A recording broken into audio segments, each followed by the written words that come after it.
flower bud and flower.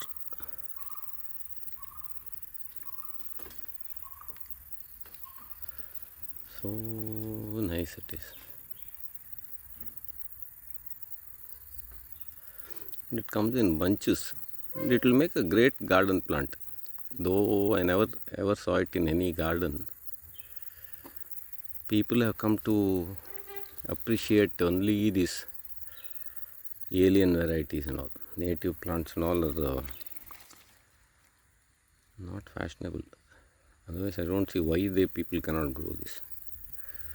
What's wrong with it? It's not pretty enough, is it? And it comes from cuttings and from seed also you can make. At the end of the season, it becomes a huge, these little three type of floating seeds are found and they fly around.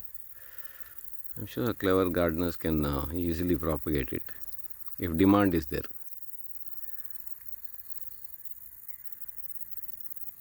There's no demand, nobody will grow it, and as the place gets disturbed, it will vanish, maybe even go extinct.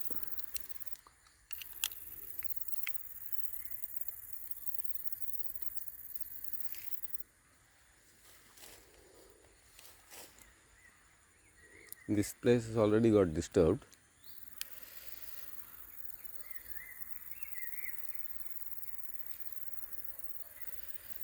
So it can manage in little bit disturbance, but it's a long-lived plant. So if there is plowing, digging and all, it will not survive.